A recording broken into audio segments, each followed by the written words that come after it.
여러분 안녕하십니까? 광주 MBC 뉴스투데이 시작합니다. 먼저 오늘의 주요 뉴스입니다. 5.18 공법단체 설립을 앞두고 회원단체 사이에 주도권 갈등이 불거지고 있습니다. 관련법 개정으로 공법단체 설립이 임박하면서 잠재돼 있던 갈등이 표면화한 것으로 보입니다.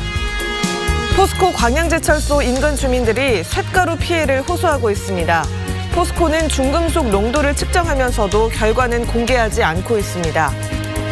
광주의 마지막 남은 근대산업문화유산인 전남방직과 일신방직 부지를 어떻게 개발할지 관심이 쏠리고 있는 가운데 시민단체들이 공공성 확보를 위해 공동대응에 나서기로 했습니다. 기아 타이거즈 양현종 선수의 거취가 늦어도 30일에는 결정될 것으로 보입니다. 구단은 양현종 선수가 잔류를 선택한다면 에이스에 걸맞는 대우를 하겠다고 밝혔습니다. 포항제철소 근로자들과 주변 마을의 환경 오염 피해를 입은 논란 뜨거운데요. 광양제철소 인근 마을 주민들도 고통을 호소하고 있습니다. 이에 주민들이 제철소에서 날아든 쇳가루의 성분 분석을 맡기기도 했는데 그 결과가 심각했습니다. 조희원 기자가 취재했습니다. 좁은 바닷길 사이로 광양제철소를 마주보고 있는 여수시 묘도동.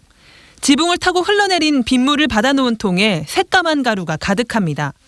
가루에 자석을 갖다 대니 한 움큼이 따라 올라옵니다. 마을 골목은 물론 인근 텃밭도 쇳가루 천지. 주민들은 광양제철소가 생긴 이래 수십 년째 나타나는 현상이라고 말합니다.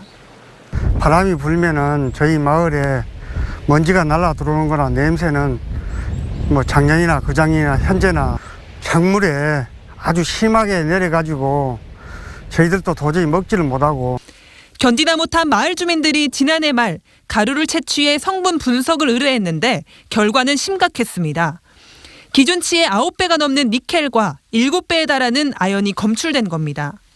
발암물질인 카드뮴도 기준치보다 3배 높았고 구리는 기준치의 1.8배로 나왔습니다. 모두 제철소 공정에서 발생하는 것으로 알려진 중금속들입니다.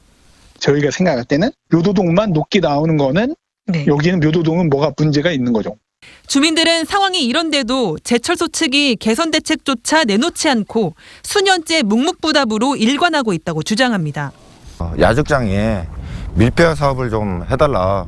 주민들 숨이라도 쉴 수 있게 몇 번을 요구를 했는데 이제 예산 문제인지 아니면 의지가 없어서인지. 또 포스코가 이미 마을에 직접 측정기를 세워 중금속 수치를 측정하고 있는데도 해당 자료를 주민들에게는 공개하지 않고 있다고 반발하고 있습니다. 개선되기보다는 그냥 현재 상태로 계속 되어 오고 있는 그런 심각한 지경에 있는 거죠. 가장 지금 생명하고 직결되어 있는 문제인데 그런 장치가 있음에도 불구하고 만약에 공개가 안 된다면은. 이에 대해 포스코 광양제철소는 비산먼지를 저감하기 위한 밀폐화 사업 예산을 올해부터 편성해 순차적으로 진행할 계획이라고 답했습니다. 중금속 수치 측정 자료는 데이터의 객관성을 확보하기 어려워 정보 공개가 어렵다는 입장.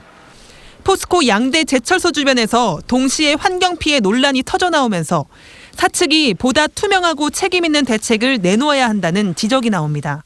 MBC 뉴스 조희원입니다. 전라남도가 22개 시군에 방역수칙 위반 행위에 대한 원칙적인 대응을 지시했습니다. 전라남도는 영암 관음사 코로나19 역학조사에서 주민들이 5인 이상 사적 모임을 가진 것으로 드러난 것과 관련해 일선 시군 보건소에 방역수칙 위반 행위를 알린 뒤 신속하게 과태료 처분을 하도록 했습니다. 감염병 예방법에 따라 5인 이상 집합금지 명령을 위반하면 1인당 10만 원 이하의 과태료가 부과됩니다. 광주 광산구의 외국인 대상 코로나19 선제검사를 진행 중인 방역당국이 참여율이 저조하다며 적극 참여해 줄 것을 당부했습니다. 광주시는 지난 18일부터 실시하고 있는 광산구 외국인 대학생, 근로자 등 13,000여 명을 대상으로 하는 코로나 선제검사에 186명만 참여했다면서 대상자들의 적극적인 참여를 요구했습니다. 최근 외국인 주민 11명이 잇따라 확진 판정을 받아 시작된 선제검사는 남부대학교, 고려인마을, 평동공단, 하남공단 등 4곳에서 받을 수 있습니다. 오늘은 비교적 포근한 날씨 속에 겨울비 소식이 있습니다. 현재 하늘 모습 보시면 흐린 모습인데요. 점차 구름의 양이 많아지겠고 오늘 오후부터 비가 내리기 시작하겠습니다. 서해안에서부터 시작된 비는 늦은 오후에 광주, 전남, 전지역으로 확대되겠고요. 내일 새벽까지 이어지겠습니다. 광주, 전남에 예상되는 강수량은 5에서 20mm가량입니다. 기온은 큰 폭으로 올라서 비교적 포근하겠습니다. 아침 기온은 4도 안팎으로 어제보다 무려 8도가량 높게 시작했고요. 한낮 기온도 어제보다 2도가량 높은 가운데 초봄 수준의 날씨가 이어질 전망입니다. 당분간은 따뜻한 남서풍의 영향으로 큰 추위는 없겠습니다. 날씨 정보였습니다. 광주의 마지막 남은 근대 산업 문화유산인 전남방직과 일신방직 부지가 어떤 방식으로 개발될지 관심인데요. 광주 지역 시민사회단체가 공공성을 확보할 수 있도록 공동 대응에 나서기로 했습니다. 이계상 기자가 보도합니다. 광주의 원도시민 임동 일대 전남방직과 일신방직 공장이 자리 잡고 있습니다. 세월의 흔적을 고스란히 간직한 화력발전소와 굴뚝이 예스러움을 더합니다. 일제 수탈의 아픔과 지역 산업화 역사를 증언하는 근대 문화유산이고 여성 노동자들의 땀과 눈물이 공장 부지 곳곳에 남아있는 애정의 현장입니다. 연립주택, 아파트, 숙소가 남아 있습니다. 그래서 그런 것들은 우리 광주 시민들의 역사 교육의 현장으로 활용을 해도 충분하겠다. 전남방직은 공장 가동을 중단한 지 벌써 3년이 지났고 일신방직의 경우는 평동산단으로 공장 이전 작업을 마무리 지었습니다. 도심 속 노른자 위로 평가되는 이 부지는 용도 변경을 통해서 공업 용지에서 상업과 주거 용지로 머지않아 탈바꿈될 것으로 전망됩니다. 이런 기대감 덕분에 부동산 개발업체가 7천억 원 가까운 규모로 부지 매입 계약을 맺었고 광주시는 태스크포스를 구성해서 근대 건축물 보존 방안을 마련하고 있습니다. 광주 지역 시민사회단체들은 부지 개발 과정에서 공공성이 확보될 수 있도록 대책위원회를 꾸려 공동 대응에 나섰습니다. 이 부지에 시민들이 참여하고 어떻게 같이 이 부지의 공공성을 높일 수 있는 건지 시민들과 함께 다양한 사업들을 점거해 나가려고 생각하고 있습니다. 전남방직과 일신방직 부지에 대한 조사 용역 결과가 이르면 다음 달 안에 나올 예정인 가운데 막무가내식 난개발에 맞서 소중한 근대 문화유산을 지켜낼 수 있을지 관심이 집중되고 있습니다. MBC 뉴스 이계상입니다. 난개발을 막아야 할 광주시 도시계획위원회가 지난 2년 동안 모든 안건을 통과시켰다고 보도해드렸는데요. 이게 통상적인지 다른 자치단체와 비교해봤습니다. 김철원 기자입니다. 전주시 도심 한가운데 위치한 동부시장. 이곳에 아파트 등을 세우려 하는 계획은 10년 넘게 성사되지 못하고 있습니다. 40m 이상 고층 건물을 짓지 못하도록 한 경관 조례와 맞지 않는 데다 전주시 도시계획위원회가 도심 난개발을 우려하며 사업 계획을 부결시키면서 개발에 제동을 걸었기 때문입니다. 동부시장 인근은 역사 구도심 지역에 접하고 한옥마을 인근에 있습니다. 그래서 층수가 높아가지고 그 주변 여건하고 전혀 좀 도시 기능이 특성에 맞지 않아가지고 부결된 거고요. 전주시 도시계획위원회는 지난해에도 덕진구 주상복합아파트 개발 계획을 부결시키는 등 사업자에게 일방적으로 끌려다니지 않는 모습을 보여주고 있습니다. 고층 건물 위주의 난개발을 억제할 수 있는 데는 전라가면과 경기전 등 구도심에 있는 역사 문화 자원을 보존하고 도심 경관을 보호해야 한다는 공익에 대한 전주 지역 사회의 합의가 있기 때문입니다. 전주 같은 경우는 오래전부터 가장 한국적인 도시를 표방하는 그런 도시에 대한 기본적인 방향 자체가 전주시 집행부나 의회 그리고 시민사회에서도 좀 일단 어느 정도 합의가 된 거라고 생각을 하고요. 그런 취지가 어느 정도는 이 도시계획위원회에도 영향을 주는 거라고 좀 생각을 하고 있습니다. 이 밖에도 도시계획위원회가 환경과 경관에 미치는 부작용을 이유로 각종 개발 계획에 제동을 거는 사례는 어렵지 않게 찾을 수 있습니다. 대전에서는 2019년 매봉산 민간공원 아파트 계획을 도시계획위원회가 부결시켰고 순천 건축심의위원회는 지난해 43층짜리 아파트 개발 계획을 부결시키기도 했습니다. 광주시의 어느 쪽에서도 봐도 무등산이 보였던 스카이라인이 붕괴된 건 오래됐거든요. 근데 최근에 더 그게 심화되려고 하는 조짐이 있어서 문제가 있는 거죠. 모든 것들이 지금 아파트로 다 집중되면서 모든 사업들이 그렇게 진행되고 있는 거에서 안타까움을 저버릴 수 없습니다. 광주도시계획위원회는 올해 여러 가지 중요한 결정을 앞두고 있습니다. 다음 달 초에는 고분양가 논란을 일으켰던 광주 민간공원 중앙공원 1지구 아파트의 수정안을 심의해야 하고 올해 안으로는 아파트 개발이 추진 중인 1심 방직과 전남 방직의 부지 용도 변경도 심의해야 합니다. 하지만 지난 2년 동안 한 차례도 부결시키지 않았던 광주도시계획위원회가 이들 민감한 사안에 소신 있는 결정을 내릴 수 있을 것인지 현재로선 회의적인 시각이 많습니다. MBC 뉴스 김철원입니다. 노사 상생형 일자리 사업인 광주 글로벌 모터스 생산직 사원 채용 경쟁률이 68대 1로 나타났습니다.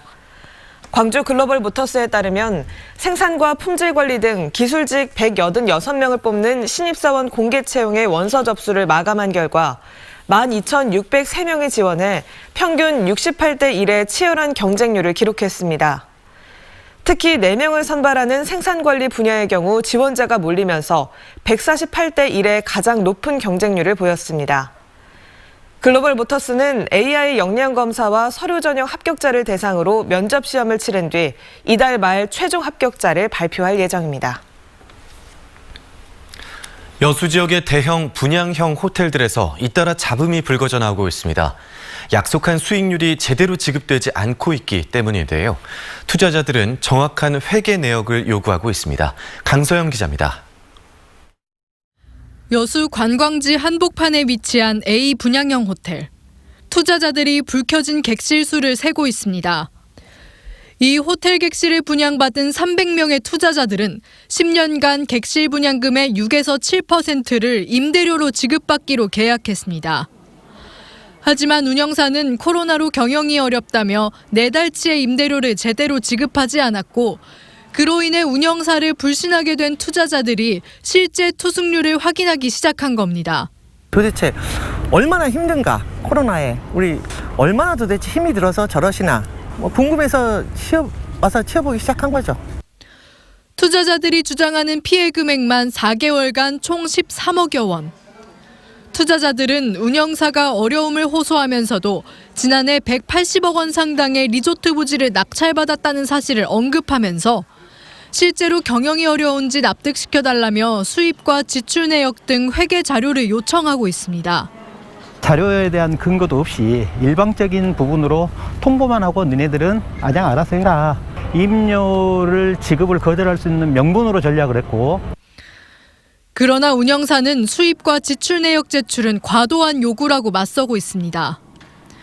또 낙찰된 리조트 부지도 코로나로 대출이 끊기는 바람에 중도금도 채우지 못했다고 해명했습니다.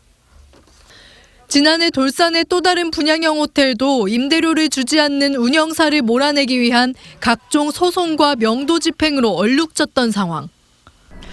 여수 곳곳의 분양형 호텔마다 갈등과 분쟁이 끊이질 않고 있습니다. MBC 뉴스 강서영입니다. 어제 5.18 단체 회장이 조직폭력배 출신이라는 언론 보도가 나와 지역사회가 술렁였습니다. 당사자는 적극 반박했는데요.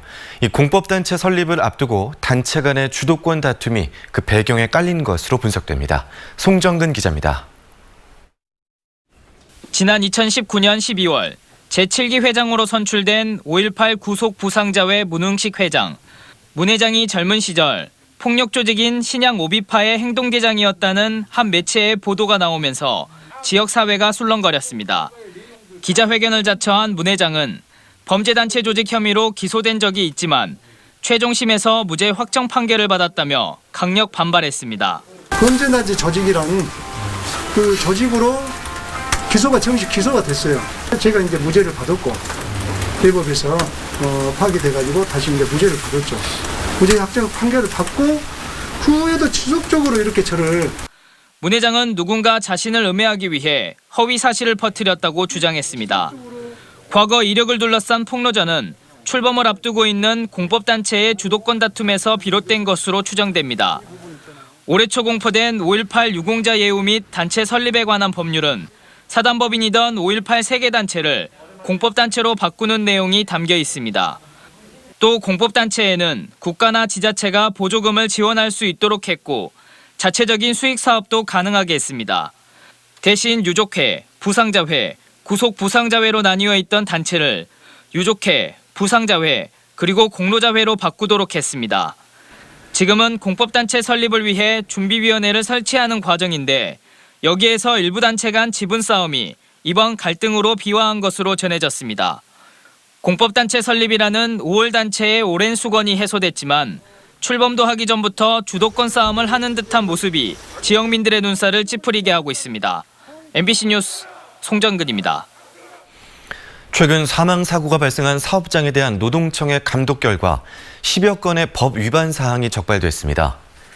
광주지방고용노동청은 지난 11일 사망 사고가 발생한 폐플라스틱 재생 공장을 감독한 결과 체인벨트 방호 조치 미실시 등 산업안전보건법 위반 사항 18건이 적발됐다고 밝혔습니다. 또 안전교육 미실시 등 9건에 대해 과태료 1,800만 원을 부과했고 유사 사업장들에 대해서도 점검과 감독을 실시할 예정입니다. 광주 서부경찰서가 인터넷 방송 중 자신의 여자친구를 공개적으로 험담한 진행자를 찾아가 흉기를 휘두른 33살 A씨를 구속했다고 밝혔습니다.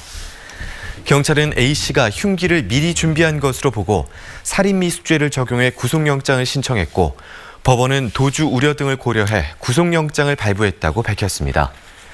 A씨는 지난 18일 새벽 광주 서구 마륵동의 한 창고에서 인터넷 방송을 통해 자신의 여자친구를 험담한 BJ 35살 B씨 등 2명을 흉기로 찔러 다치게 한 혐의를 받고 있습니다.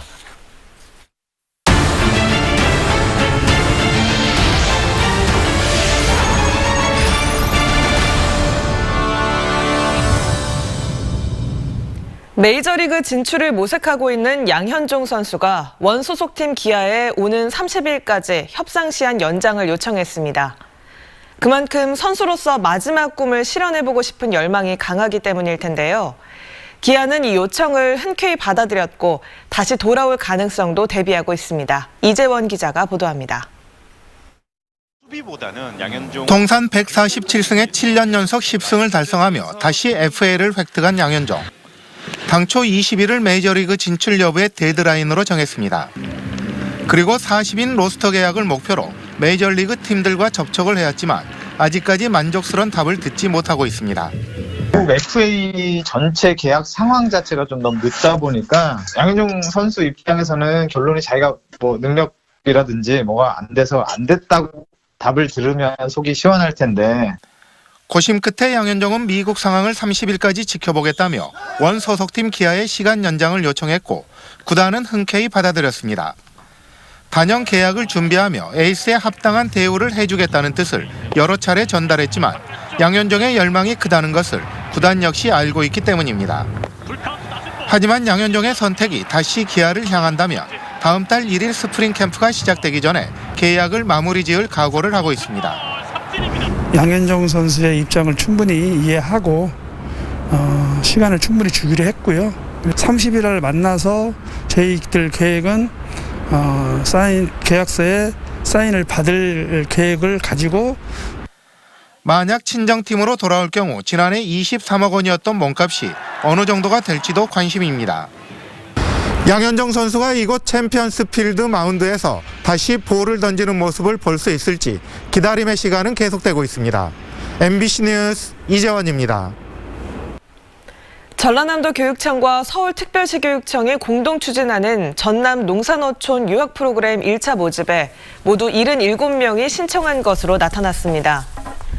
전남교육청에 따르면 지난 5일까지 서울 지역 학부모들을 대상으로 자녀 유학 희망 신청을 받은 결과 초등 63명과 중학교 14명 등 모두 77명이 신청했고 운영 형태별로는 가족 체류형이 52명으로 가장 많았습니다.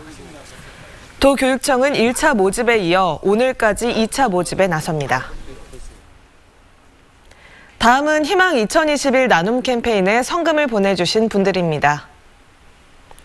한평군 한평읍 낙농유구협회 한평군 지회 회원들이 100만 원, 기각 1위 마을 주민들이 30만 원, 주식회사 가윤 정맹선 대표가 50만 원, 미래축산 김상균 대표가 50만 원, 석성 삼리마을 주민들이 40만 원, 큰부자 농장 대표 김인재 씨가 30만 원, 장성군 장성읍 구산리 주민들이 11만 원, 기산 1위 주민들이 10만 원, 삼가 1, 2 주민들이 15만 원, 부흥리 주민들이 12만 원, 매화 4리 주민들이 20만 원, 수산 1위 주민들이 10만 원, 담양군 창평면 용수리 3구 주민들이 14만 원, 유곡리 3구 주민들이 11만 원, 광덕리 3구 주민들이 8만 원, 해곡리 1구 주민들이 10만 원, 해곡리 2구 주민들이 10만 원, 해곡리 3구 주민들이 11만 원, 화순군 화순읍 건설노동자협회 회원들이 50만 원,